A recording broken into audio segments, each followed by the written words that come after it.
Fala Tricolada, fala meus amigos, tudo bem com vocês? Como é que vocês estão? Belezinha? Todo mundo feliz com a vitória do Fluminense? Cara, tá osso pros caras, hein? Coisa tá feia pra eles. Olha só, é o quarto clássico seguido que o Fluminense ganha do Flamengo. Quarto, quarto clássico. Primeiro foi 1-0, segundo 3-1. O terceiro clássico foi 1-0. Aquele gol do John Arias de cabeça lá no Engenhão. E agora 2-0. Dois gols do Germancano no Maracanã. No primeiro jogo, jogo de ida da final do Campeonato Carioca. O Fluminense abriu uma vantagem muito grande. Joga pelo empate, derrota simples. O Fluminense tem tudo para conquistar esse título. O Flamengo muito abaixo do que já foi há 2 anos atrás aí. E o Fluminense com muita raça, com muita vontade, com muita garra, com muita dedicação, jogadores experientes, sendo prejudicado. O Fluminense foi muito prejudicado no primeiro tempo, com o gol do William Bigode, que foi anulado criminosamente pelo Bandeirinha, se antecipando, indo de contra a norma da FIFA, que tem que esperar o lance terminar para levantar a bandeira. Muito estranho. Escalação do Wagner, do Nascimento, a ausência do Fluminense na FERJ, que permite que um árbitro apite essa partida, o Fluminense seja prejudicado. Poderia ter sido 3-0, mas poderia ter aberto uma vantagem ainda muito maior. O Fluminense foi muito guerreiro, brigou muito, não fez um grande jogo. O primeiro tempo o Flamengo foi superior, O Fluminense só deu um chute a gol, foi justamente o chute do William Bigode que a bola acabou entrando. Falei até na transmissão da live, o Fluminense não deu nenhum chute a gol, quando der vai ser gol. E foi, o problema é que o Bandeirinha anulou. Aí no segundo tempo também o Fluminense muito atrás, fechadinho, mudou o esquema, estava 4-4-2, depois passou por 3-5-2, 3 zagueiros, ele tirou o Ganso, colocou mais um volante, daí tinha 3 volantes no meio de campo, mais os alas, né? Aí ele foi para um 3-5-2, saindo do 4-4-2. O Abel fechadinho, tentando, parecia que estava querendo aquele 0-0 para decidir na segunda partida, mas são coisas do futebol.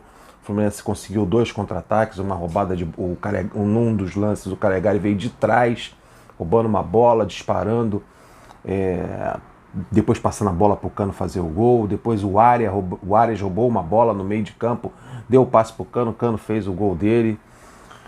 Roubada de bola, contra-ataque, puxada de contra-ataque. A entrada do Arias no segundo tempo fez com que o Fluminense tivesse mais velocidade, mais arranque, mais contra-ataque, coisa que estava faltando no primeiro tempo, com a utilização do William Bigode. Erro na escalação, depois o conserto nas substituições, coisas que vocês já conhecem do Abel Braga. Espetacular. O Fluminense com uma grande vantagem, o Fluminense tem tudo para conquistar mais um título carioca no seu currículo. Vamos falar dos jogadores, vamos dar nota para a rapaziada. Eu quero falar do goleiro Fábio primeiramente. O goleiro Fábio teve aí essa situação, Fábio, Marcos Felipe, Abel transferindo a responsabilidade para o treinador de goleiros, mas o Fábio foi lá com sua experiência, jogou no Vasco da Gama aqui no Rio de Janeiro, fez final aqui, então isso mostra a experiência que esse goleiro tem. Foi para Minas, jogou anos e anos no Cruzeiro, fez várias finais com o Atlético Mineiro. Talvez esse seja um dos motivos da sua titularidade na final do Campeonato Estadual. Sendo injusto ou não, ele é um baita de um goleiro, é muito experiente. Pegou 3 bolas incríveis. Uma delas foi numa cabeçada do Davi Luiz, queima-roupa. Outra no final do jogo, num chute do Pedro, que ele também pegou queima-roupa. Belas saídas do gol, cruzamentos feitos pelos jogadores do Flamengo, e sem falar das defesas importantes. Experiência, parecia que estava jogando um jogo comum, jogo para cumprir tabela. Nem parecia um goleiro jogando uma final de Campeonato Carioca, com o Maracanã lotado e com a maioria da torcida do Flamengo. Fábio mostrou por que foi contratado e por que foi escolhido para fazer essa final. Partidaça. Nota 7 para o nosso goleiro Fábio. Calegari. O Calegari, ele fez o serviço dele. Aquela linha de 4, o Fluminense entrou no 4-4-2, ele fez a lateral direita, fechou aquele lado direito, não se atreveu a sair dali, não buscou a linha de fundo, nem a parte ofensiva, fez a marcação fechadinho, segurando a onda do Flamengo, que foi proposto, que deve ter sido proposto pelo Abel Braga aos laterais do Fluminense, assim como ele, como o Cris Silva. Vocês ficam aqui atrás, fazem a marcação, fazem uma linha de 4 e segura o ataque do Flamengo. E isso o Calegari fez todo o jogo. No segundo tempo, em que o esquema tático mudou para 3 zagueiros e 5 homens no meio de campo, o Calegari deu uma soltada. Aí ele foi um pouquinho mais para frente. E aos 40 minutos houve uma roubada de bola, em que ele fez uma jogada com o Iago Felipe, ele pegou a bola no seu campo de defesa e fez o arranque. Foi puxando um contra-ataque pela direita, olhou para a esquerda, encontrou o Germancano chegando, acompanhando ele na corrida, fez assistência e o Germancano fez o gol do Fluminense, segundo gol, que praticamente fechou o caixão do primeiro jogo da final do Campeonato Carioca. Bela jogada no gol do Fluminense, belo arranque, bela correria do Calegari, mostrando que é muito importante, é muito interessante você ter um lateral jovem que aguente dar uma arrancada dessa aí no segundo tempo aos 40 minutos. Ele fez a função dele defensiva e fez a função dele defensiva corretamente, assim como o Cris Silva também fez lá do lado esquerdo. E no momento importante do jogo ele fez o arranque, puxou o contra-ataque, deu assistência e o Fluminense fez o segundo gol. Vou dar uma nota 6 para o Calegari. Muito tímido na parte ofensiva, mas mostrou muita garra, muita vontade e foi importantíssimo nesse segundo gol do Fluminense. David Braz, vamos falar do David Braz e também vamos falar do Manuel. O David Braz, a dupla de zaga do Fluminense se comportou muito bem. É muito firme, muito vibrante, muito raçuda, né? O David Braz aí tem essa característica. Todos os confrontos diretos, mesmo o Flamengo criando algumas oportunidades, incomodando o goleiro Fábio, a defesa do Fluminense foi muito correta e muito segura, vencendo os embates no 1 contra os atacantes do Flamengo. O Gabriel Barbosa praticamente não foi visto. Por quê? Ele foi engolido justamente pelo David Braz e pelo Manuel. Principalmente o Manuel. O Manuel fez uma partidaça. Foi disparado a maior atuação do Manuel com a camisa do Fluminense até então. Aliás, em outros clubes eu não vi. Os jogos que eu vi do Manuel, não vi o Manuel jogar o que ele jogou nesse Fla-Flu. Tem jogador que tem uma experiência, tem uma bagagem, como no caso do David Braz e do Manuel, eles são tão, assim como também do Fábio, né? Eles são tão experientes que quando eles jogam esse tipo de jogo, clássico, estádio lotado, a maioria da torcida do adversário, eles crescem junto, né? É como se fosse um fermento. O cenário, o momento, o contexto é um fermento que faz esses jogadores crescerem. O David Braz cresceu muito com essa final, jogou muita bola, e o Manuel nem se fala. Vou dar uma nota 7 para o David Braz e uma nota 8 para o Manuel. Agora vamos falar do Cris Silva. Cris Silva jogou em um monte de time pequeno aqui do Rio de Janeiro, time sem expressão, foi lá para a Moldávia, também jogou num clube, ninguém sabia que existia esse time lá na Moldávia, foi contratado pelo Fluminense, um monte de pressão em cima, 9 milhões, o pessoal criticando direto, todo mundo ficou chateado e revoltado com a contratação de um jogador, um clube com uma situação financeira difícil, contrata um jogador por 9 milhões. E ele recebendo essa carga negativa, essas reclamações e tudo, a gente vê no Cris Silva que ele é um jogador limitadíssimo, principalmente na parte ofensiva e nos cruzamentos. A gente vê que não tinha condições do Fluminense contratar um jogador por esse valor para fazer essa função, e tem jogadores aqui no Fluminense que podem fazer isso e podem fazer melhor. Mas mesmo assim, o Cris Silva me parece um jogador de muita personalidade, que não se abala com esse tipo de crítica. Ele reconhece as suas limitações e tenta transformar isso em vibração e em raça. Vários momentos no Fla-Flu, ele roubou bola de jogadores do Flamengo, porque a proposta foi essa. Parece que o Abel Braga orientou os laterais, não sai. Fica aqui, fecha aqui, faz a linha de 4 e protege as laterais. Porque eles cumpriram isso muito à risca, principalmente no primeiro tempo. O Fluminense quase não chegou ao ataque, né? Só teve um lance, que foi o lance do William Bigode. Ele mostrou muita raça, muita vibração, tirando bolas, dando carrinho, lutando. Quando faltou na parte ofensiva, na técnica, esse jogador respondeu na vibração e na raça e na cobertura ali pelo lado esquerdo. Praticamente não apareceu no setor ofensivo, quando apareceu errou, mas fez muito bem o papel dele defensivo ali pelo lado esquerdo, e ninguém do Flamengo conseguiu se criar pelos lados do campo. Nem em cima do Calegari e muito menos em cima do Cris Silva. Cara, eu vou dar uma nota 5 para o Cris Silva pela proteção, pelo jogo correto que ele fez na marcação pelo lado esquerdo. O André.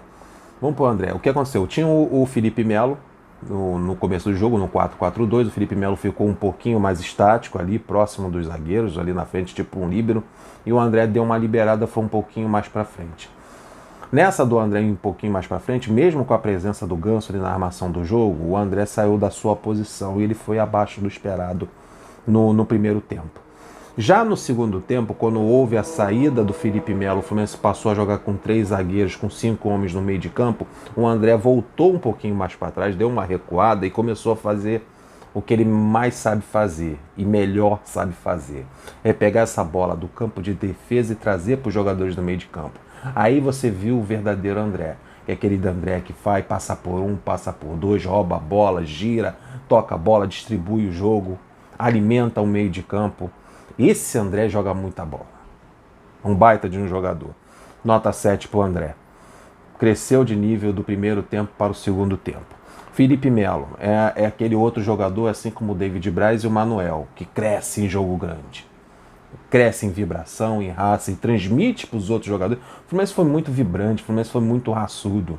O Fluminense não tem medo do Flamengo, né? Mesmo que o esquema tático diga para o Fluminense, se o próprio Abel Braga se resguarda, se proteja, fica aqui um pouquinho mais atrás, não avança tanto. Mesmo assim, os jogadores crescem nesse momento e o Felipe Melo é um exemplo disso. Foi substituído, passou ali pela arquibancada lotada, zoando o torcedor do Flamengo, porque ele foi campeão da Libertadores em cima do Flamengo, ficou fazendo um gesto de levantar a taça. E a gente precisa de jogador assim, né? A gente precisa de jogador como Felipe Melo, que mostra raça, disposição e respeito à camisa. Nota 6 aí pro Felipe Melo. E o Ganso no meio de campo do Fluminense, ele fez um primeiro tempo irretocável, marcou, recuperou, foi lá atrás tomar a bola, ajudou na marcação. Daqui a pouco o Ganso estava na zaga, daqui a pouco estava no meio de campo, organizou o meio de campo na medida do possível, mesmo com a postura defensiva do Fluminense. Foi um baita jogador, né? Lamentei muito, né? E lamentamos muito quando aos 20 minutos ele foi substituído pelo Martinelli. Eu acho que ele poderia jogar um pouquinho mais, mas eu acho que o Ganso também estava cansado, estava desgastado pela marcação, pelo auxílio, pelo jogo, né? Tem gente que diz que o Ganso não é para jogo grande como esse, jogo de correria, de embate e de movimentação. O Ganso mostrou que ele é jogador de clássico, é jogador de time de jogos menores e de jogos grandes. Jogou muita bola nesse Fla-Flu. Nota 7 aí pro Ganso. Iago Felipe é jogador para esse tipo de jogo, né? De embate, de raça, de carrinho, de luta, de roubada de bola. Participou do segundo gol do Fluminense ali com o Calegari, em que ele rouba a bola junto com o Calegari e aciona um contra-ataque, dando passe pro próprio Calegari puxar esse mesmo contra-ataque. É um jogador muito dedicado, muito raçudo. Ele tem limitações técnicas gravíssimas, né? Ele não sabe armar um jogo, ele é ruim no passe, mas ele é um jogador que luta muito. E é muito importante na marcação e no fechamento de espaços no meio de campo, ocupar os espaços no meio de campo. E ele foi muito importante nesse Fla-Flu. Nota 6 para o Iago. O William Bigode, ele saiu aos 20 minutos para a entrada do John Arias. Eu acho que ele não deveria ter começado a partida. Eu acho que o Arias é importantíssimo na puxada de contra-ataque, na velocidade, na ausência do Luiz Henrique. Tem que ser o Arias que tem que jogar. O Arias tem que ocupar essa função no ataque. Mas o Abel preferiu o William Bigode, a experiência dele. O Fluminense, repito, não teve nenhuma oportunidade no primeiro tempo. Teve uma do William Bigode e foi lá e guardou. Mas não fez uma boa partida. E atrapalhou muito o ataque do Fluminense por causa da sua velocidade. Teve umas puxadas de contra-ataque no primeiro tempo em que o William Bigode, se fosse com o Luiz Henrique ou com o Arias, eles iam entrar lá dentro da área. Já o William Bigode, como ele não tem velocidade, ele trava, traz a bola um pouquinho para o meio de campo e rola para quem está vindo de trás. Mas foi importante na marcação e foi importante no gol que o Fluminense fez, mas infelizmente foi anulado pela arbitragem. Vou dar uma nota 5 para o William Bigode. E o Germancano, né? O que dizer do Germancano? Sumido durante toda a partida, né? É aquele negócio, o Cano ele tem aquela característica do Carrasco. Ele fica desaparecido durante toda a partida e por requintes de crueldade ele aparece aos 39, aparece aos 40 minutos, aparece aos 45, como um Assis numa final do Campeonato Carioca, como um Renato no gol de barriga. Carrasco, ele faz esses gols assim, né? Parece que ele é para matar o adversário. Por isso que o camarada é chamado de Carrasco. Por isso que esse nome Carrasco para jogador que faz isso. Ele aparece no finalzinho do jogo, né, para jogar aquele banho de água fria para matar o adversário. E foi isso que o Cano fez. E mesmo passando dos 30 anos de idade, ele fez um arranque correndo aos 38 minutos, quando fez o primeiro gol, com o passe do Arias. Ele estava ali do lado, na puxada de contra-ataque, aos 40 minutos do segundo tempo do jogo corrido e marcado e lutado como foi esse. Ele fez a mesma coisa, estava ali do lado do Calegari, sendo opção para receber o passe. Espetacular. Vai virar ídolo, vai virar um novo Conca e a torcida do Fluminense vai cantar muito, vai fazer muito L ainda pela frente. Nota 9 para o Germancano, pelos 2 gols e pelo arranque, pela vibração e pela raça desse gringo aí. Já está no coração da galera. Martinelli, saiu o Ganso os 20 minutos, ele perdeu uma bola feia ali no meio de campo que provocou um contra-ataque do Flamengo, mas mesmo assim o Martinelli ele conseguiu ter a percepção de se tranquilizar, de baixar a bola, de não se abater com esse erro e fez um bom jogo. Enquanto esteve em campo, ele fez a função dele, da marcação, da participação e do fechamento ali de espaços no meio de campo. Nota 6 para o Martinelli. E o Arias, né? O Bigode saiu aos 20 minutos de jogo, ele deu uma assistência, roubou uma bola do jogador do Flamengo no meio de campo e além de roubar a bola e puxar o contra-ataque, deu assistência perfeita para o Cano fazer o primeiro gol do Fluminense. Tem que ser titular, não pode ser reserva. Se na ausência do Luiz Henrique você vai formar um ataque com 2 atacantes, ou é o Luiz Henrique ou é o John Arias, não pode ser o William Bigode, porque é importante esse desafogo, é importante esse respiro do ataque do Fluminense. É importante ter um jogador de velocidade no ataque. E o Arias é um dos principais jogadores do ataque do Fluminense. E nada justifica esse cara passar o primeiro tempo inteiro e 20 minutos do segundo tempo sentado no banco de reserva. É um desperdício. Nota 7 para o Arias. Bom jogo do Arias. E o Lucas Claro, né, que entrou aos 23 no lugar do Felipe Melo para fazer a função ali do terceiro zagueiro, para mudar o esquema tático e fez um jogo corretíssimo, manteve o padrão e deu proteção ali para a defesa tricolor. Nota 6 para o Lucas Claro. E para o Nonato vai ficar sem nota, ele entrou no lugar do Calegari aos 42 minutos do segundo tempo, pouco tempo de participação aí do Nonato, não tem como dar nota, não seria justo. Já o Abel Braga eu vou dar uma nota 6, fez uma escalação um pouquinho mais do gosto do torcedor, com a entrada do Ganso ali no meio de campo e do Iago Felipe. Faltou algumas coisas, por exemplo, a entrada do William Bigode como titular, eu acho que o Arias que deveria fazer essa função de segundo atacante. No segundo tempo ele mudou o esquema para 3 zagueiros, 5 jogadores no meio de campo. Estava claro ali no olhar para quem estava assistindo a partida que o objetivo do Abel Braga era levar esse jogo, esse 0-0 para a segunda partida, para decidir lá. Mas foi agraciado aí com 2 contra-ataques do Fluminense, uma puxada de contra-ataque pelo Calegari e outra roubada de bola do Arias, que originou o primeiro gol do Fluminense. Coisas do futebol, coisas da experiência, coisas da sorte, coisas da luta, do peso da camisa, da mística da camisa do Fluminense e o Flamengo olhar para o outro lado do campo e ver que é o Fluminense e se desesperar. Só isso explica, não tem como, né? Os próprios flamenguistas dizem.